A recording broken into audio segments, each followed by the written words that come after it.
নমস্কার বন্ধুরা, ঘর গিন্নি অলরাউন্ডার চ্যানেলে সকলকেই স্বাগত। দেখো বন্ধুরা, এখানে আমি দুটো পটল নিয়েছি আর পটলগুলো আমি জল দিয়ে খুব ভালো করে ধুয়ে নিয়েছি। এখন পটলের খোসাগুলো ছুলে নেব। পটলের খোসাটা ছুলে নিচ্ছি, তবে সবটা খোসা আমি ছুলে নেব না, অল্প অল্প রেখে আমি খোসাটা ছুলে নিচ্ছি। দেখো, এরকমভাবেই কিন্তু খোসাটা আমি ছুলে নিয়েছি।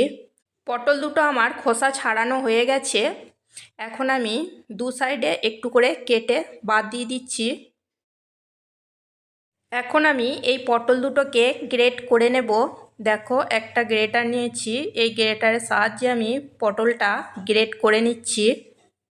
আজ আমি পটলের একটা রেসিপি বানাচ্ছি, আর এই পটলের রেসিপিটা খেতে কিন্তু ভীষণই টেস্টি হয়েছিল।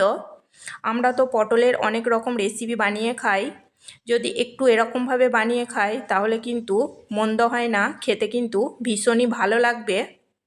ভিডিওটিকে স্কিপ না করে শুরু থেকে শেষ পর্যন্ত দেখার জন্য অনুরোধ রইল। এখানে আমি পটলের ভিতরে যে শক্ত দানাগুলো আছে বা বীজগুলো আছে সেগুলো কিন্তু আমি বাদ দিয়ে দিচ্ছি। এগুলো থাকলে কিন্তু পটলের এই রেসিপিটা খেতে একদমই ভালো লাগবে না। দেখো, একটা পটল গ্রেট করে নেওয়া হয়ে গেছে, বাকি যেটা আছে সেটাও আমি গ্রেট করে নিচ্ছি। দেখো বন্ধুরা, পটল দুটো আমার গ্রেট করে নেওয়া হয়ে গেছে। আর এদিকে দেখো, 1 কাপ মতো মুগ ডাল আমি 1.5 থেকে 2 ঘন্টা মতো জলে ভিজিয়ে রেখে দিয়েছিলাম। মুগ ডালটা খুব ভালো মতো ভিজে গেছে। এখন আমি এটাকে মিক্সিতে পেস্ট তৈরি করে নেব। মিক্সির জারের মধ্যে এখন আমি ভেজানো মুগ ডাল দিয়ে দিচ্ছি। আর মুগ ডালটা দেওয়ার সাথে খুব একটা বেশি জল দেওয়া যাবে না। মুগ ডালের মধ্যে অল্প পরিমাণ জল ছিল, সেটা সমেতই আমি মুগ ডাল দিয়ে দিলাম। আর দিয়ে দিচ্ছি একটা কাঁচা লঙ্কা আর অল্প একটু আদা। এবার এটাকে আমি ফাইন পেস্ট তৈরি করে নেব। দেখো বন্ধুরা, একদম ফাইন পেস্ট আমি তৈরি করে নিয়েছি। আর এটা কিন্তু একদম পাতলা হয়নি। পাতলা হলে বড়াগুলো ভাজার সময় খুবই অসুবিধা হবে, তাই সামান্য পরিমাণ জল দিয়েই কিন্তু বেটে নিতে হবে। এখন আমি একটা মশলা তৈরি করে নেব। মিক্সি জারের মধ্যে দিয়ে দিচ্ছি দুটো ছোট সাইজের টমেটো, আমি একটু টুকরো করে কেটে নিয়ে দিয়ে দিয়েছি। আর দিয়ে দিলাম দুটো কাজু আর হাফ চা চামচ মতো মগজদানা, আর দিলাম দুটো কাঁচা লঙ্কা, আর দিয়ে দিলাম অল্প একটু আদা। এখানে জল দেওয়ার কোনো দরকার নেই। এবার এটাকে ফাইন পেস্ট তৈরি করে নিচ্ছি। দেখো বন্ধুরা, টমেটো, আদা, কাঁচা লঙ্কা, মগজদানা আর কাজুর আমি ফাইন পেস্ট তৈরি করে নিয়েছি। এখন আমি যে মুগ ডালের পেস্টটা তৈরি করে নিয়েছি তারই মধ্যে গ্রেট করা পটলটা দিয়ে দিলাম। আর পটলের মধ্যে যে শক্ত দানা বা বীজটা ছিল সেটা কিন্তু আমি বাদ দিয়ে দিলাম। আর দিয়ে দিচ্ছি অল্প একটু হলুদ, আর দিয়ে দেব টেস্ট অনুযায়ী নুন। এবার আমি সব কিছু খুব ভালো করে মাখিয়ে নেব। আমার রেসিপি যদি তোমাদের ভালো লেগে থাকে তাহলে একটা লাইক করে দেবে, সাবস্ক্রাইব করবে, কমেন্ট করবে এবং প্রচুর প্রচুর শেয়ার করে আমার পাশে থাকবে। দেখো বন্ধুরা, খুব ভালো করে আমি সব কিছু মিশিয়ে নিয়েছি। গ্যাসে আমি কড়াই বসিয়ে দিয়েছি, আর কড়াইতে দিয়েছি কিছুটা পরিমাণ সর্ষের তেল। আমি এখানে সর্ষের তেলে করছি, তোমরা চাইলে কিন্তু সাদা তেলেও বানিয়ে নিতে পারো। সর্ষের তেল খুব ভালো করে গরম করে নিয়েছি। এখন আমি বড়াগুলোকে ভেজে নেব। দেখো বন্ধুরা, আমি কড়াই তেলের মধ্যে হাতে করে অল্প অল্প করে নিয়ে দিয়ে দিচ্ছি। কিছুটা পরিমাণ বড়া আমি তেলের মধ্যে দিয়ে দিয়েছি। এখন বড়াগুলো নিচের দিকটা একটু ভাজা হয়ে গেলে উল্টে নেব। বড়াগুলো নিচের দিকটা একটু ভাজা হয়ে গেছে, এখন আমি উল্টে নিচ্ছি। বড়াগুলোকে তেলের মধ্যে দেওয়ার সঙ্গে সঙ্গে না উল্টে একটু নিচের দিকটা ভাজা হয়ে যাবে, তারপর কিন্তু উল্টে নিতে হবে, না হলে বড়াগুলো ভেঙে যেতে পারে। দেখো, সব বড়াগুলো আমি উল্টে নিয়েছি। উল্টে পাল্টে আমি বড়াগুলোকে ভেজে নেব। দেখো বন্ধুরা, বড়াগুলোকে আমি উল্টে পাল্টে ভেজে নিয়েছি। গোল্ডেন ব্রাউন কালার চলে এসেছে।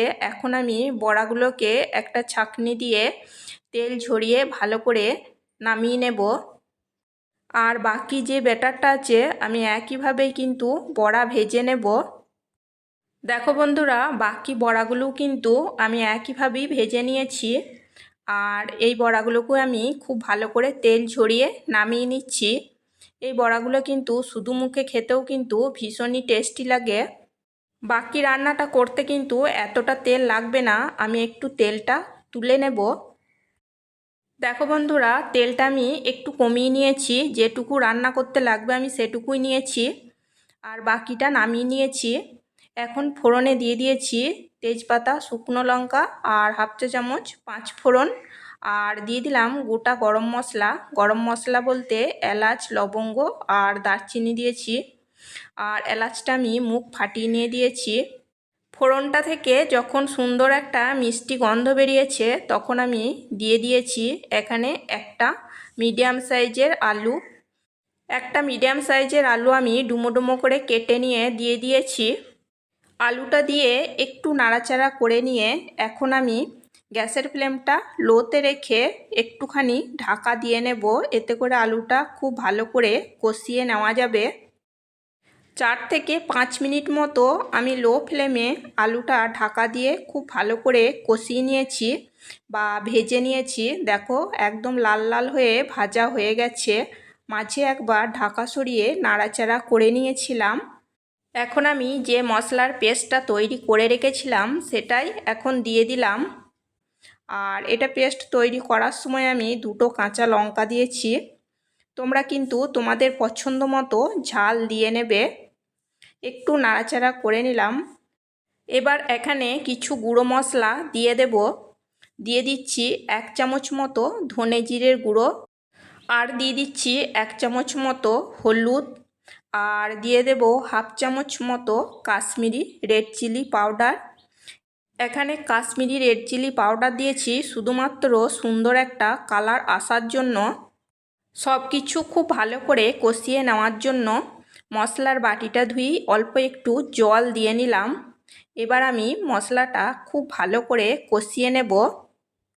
মশলাটা খুব ভালো করে কষিয়ে নিয়ে রান্নাটা করলে রান্নার স্বাদটা কিন্তু খুবই ভালো আসবে। একঘেয়েমি পটলের রেসিপি আমরা অনেক বানিয়ে খেয়েছি, যদি একটু নতুন নতুনভাবে রান্না করে খাই তাহলে কিন্তু খেতে ভীষণই ভালো লাগে। দেখো বন্ধুরা, মশলাটা আমি খুব ভালো করে কষিয়ে নিয়েছি। মশলা থেকে তেল ছাড়তে শুরু করেছে। এখন আমি দিয়ে দেব প্রয়োজন মতো গরম জল।